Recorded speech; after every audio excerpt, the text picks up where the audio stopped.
Сәлеметсіздер ме, құрметті студенттер? Микробиология және вирусология кафедрасына қош келдіңіздер. Сіздерді жаңа оқу жылдарыңызбен құттықтай отырып, сіздерге зор денсаулық пен жетістіктер тілегім келіп отыр. Біз бүгін сіздер үшін жаңа микробиология пәнін оқуды бастаймыз. Мен сіздерді пәнмен жақынырақ таныстыратын бірінші дәрісті тыңдауға шақырамын. Сіздер дәрісте биология саласынан таныс кейбір мәліметтерді кездестіресіздер. Дәрісте микробиологияның жалпы сұрақтары, яғни микроорганизмдердің жіктелуі, микробтардың морфологиялық қасиеттері, микробтар қауіпті ма, бактериологиялық лабораториялар дегеніміз не, онда жұмыс жасау үшін қандай талаптарды сақтау керек деген сияқты сұрақтарды қамтимыз. Дәрісті мұқият тыңдауларыңызды сұраймын. Себебі дәрістің соңында сіздерге дәріс бойынша сұрақтар қойылады. Біздің көзімізге көрінбейтін, бізді нелердің қоршайтынын білгілеріңіз келеді ме? Олар қандай болады? Оларды қалай көруге болады? Ондай болса, дәрісімізді бастайық. Мен дәрісті микробиологияның жеке ғылым ретінде анықтамасынан бастағым келіп тұр.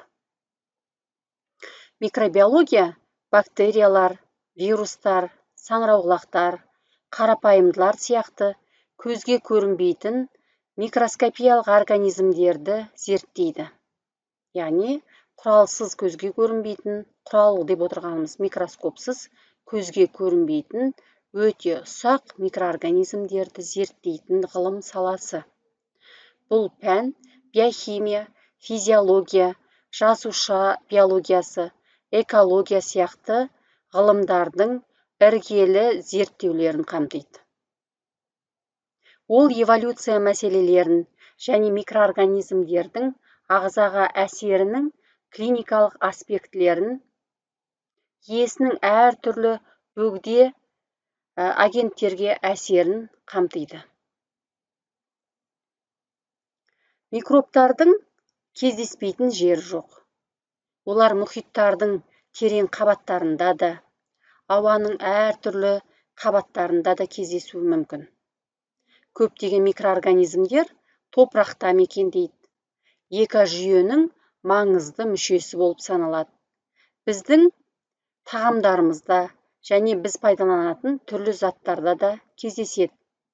Бұл бактериялар әртүрлі қызмет атқарады.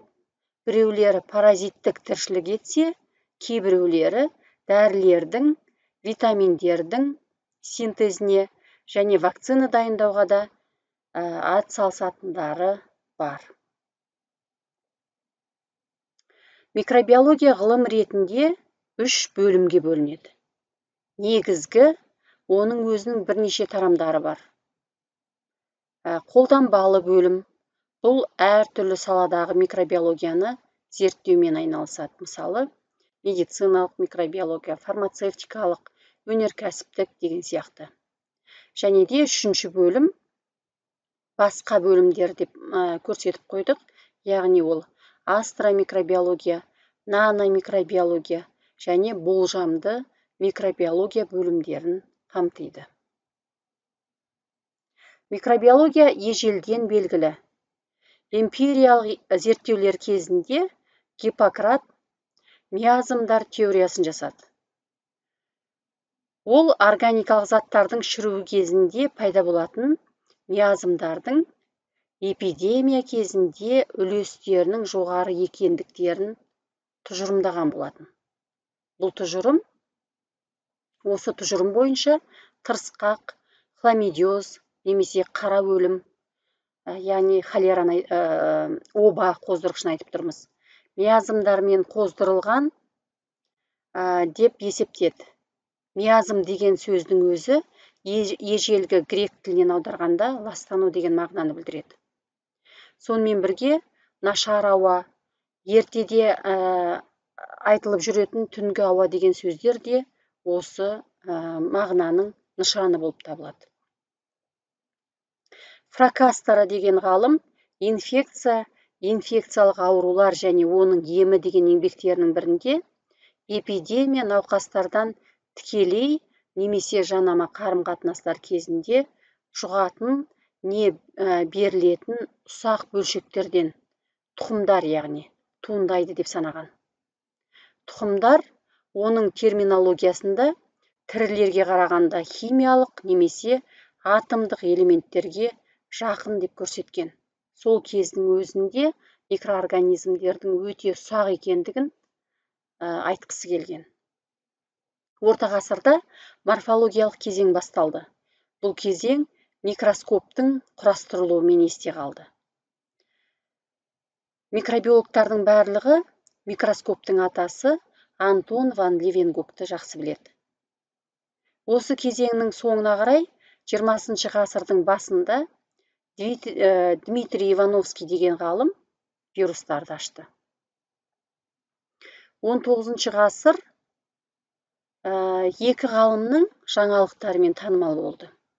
Стерилизация, анаэробиоз принциптерін зерттеген Луи Пастер және туберкулез қоздырғышының туберкулез микобактерияларының атасы Роберт Кохпен танымал болды. Ол да микробиологиядағы таза дақылды бөліп алу принциптерін жасауға үлкен үлес қосты. Эдвард Дженнердің жаңалықтарымен иммунологиялық кезең басталды. Дженнер болса иммунизацияның атасы болып табылады. Ол шешекке қарсы иммундауды бастаған болатын. Пастер құтыруға қарсы вакцинаны ашты.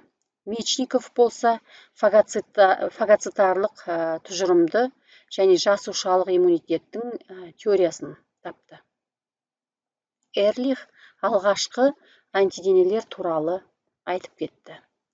20 ғасырдың 70 жылдарының соңынан бастап бүгінге дейін молекулярлы генетика кезеңі дамуда. Бұл секвенерлеу принциптерін жасау, полимеразды тізбекті реакция, рекомбинантты штамдар, гендік инженерлік вакциналарды алумен ғана шектелмейді. Бүгінгі күні даму үстіндегі сала болып табылады. Микробиологиядағы кейбір түсініктемелерге тоқталатын болсақ, биологиялық жүйелеу. Бұл өткен және қазіргі тірі формалардың әртүрлілігін, сондай-ақ уақыт өте келе тірі тіршілік иелері арасындағы қатынасты зерттеу болып табылады. Қатынастар эволюциялық ағаш ретінде көрінеді.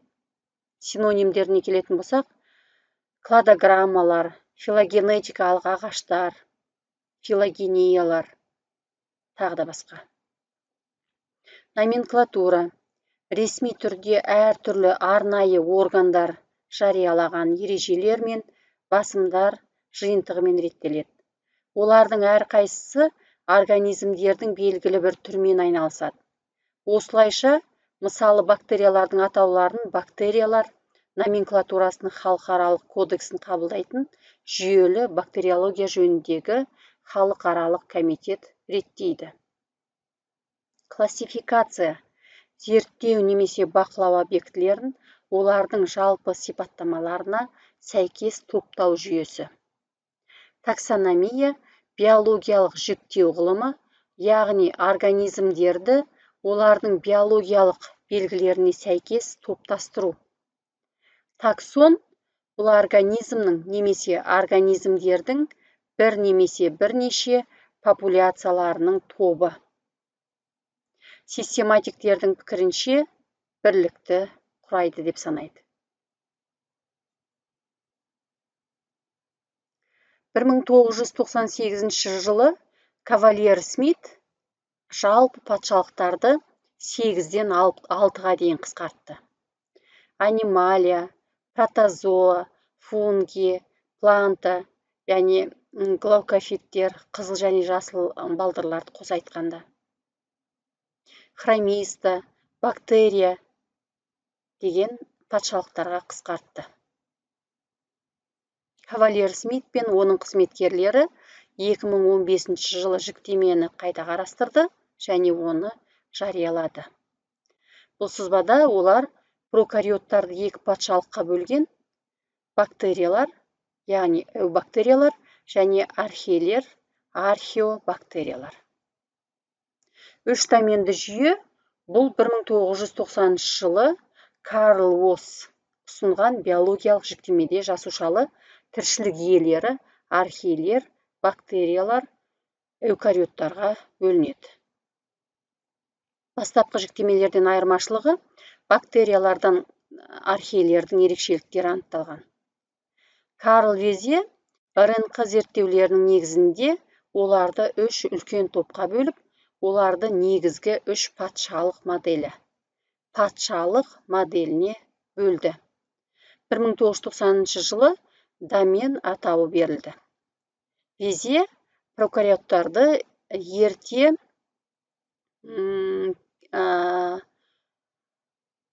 жіктемелерге бөлінгеніне қарамастан эубактерия және археобактерия топтарына бөліп, осы екі топтың және барлық эукариоттардың арасында генетикалық айырмашылықтар көп болғанын атап өтті. Қазіргі уақытта осы жіктеу қолданылуда. Алдыларыңызда қазіргі жіктеудің базалық схемасы. Онда біз көптеген басқа деңгейлерді көреміз.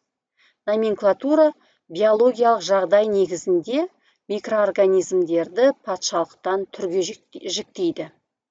Кейбір туыс өкілдерінің пішіндеріне, антигендік құрылымына, дақылдандырылуына, фактарға сезімталдылығына және де тағы басқа қасиеттеріне байланысты подварианттарға, вариантшаларға жіктеледі. Микробиологиядағы кейбір терминологияларға тоқталатын болсақ, туыстастық. Биологиялық жіктеуде қолданылатын таксономиялық санат. Тұқымдастықтан төмен, бірақ түр позициясынан жоғары, құрылымдық жағынан ұқсас, немесе филогенетикалық жағынан байланысқан түрлер тобын қамтиды. Популяция бір топқа немесе түрге жататын организмдердің жиынтығы. Бактерия дақылы микроорганизмдердің көбеюі, оларды зертханалық жағдайда арнайы қоректік ортада көбейту.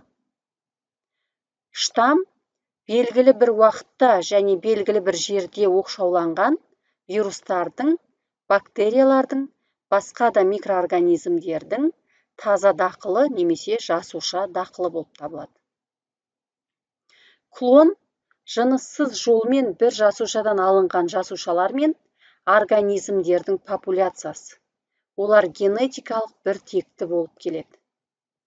Идентификация жеке организмге белгілі таксон атауын белгілеу және беру үрдісі болып табылады.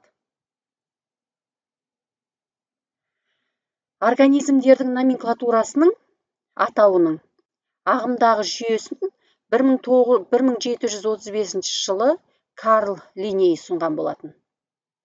Бұл жерде сызбада сіздер тұқымдастықты, туыстастықты көріп тұрсыздар. Тұқымдастық үнемі бас әріппен жазылады, туыстастық бас әріппен жазылмайды. Мысалы, Эшерихе, коли. Эшерихе деп отырғанымыз тұқымдастық, коли туыстастық. Бұл заңдылық.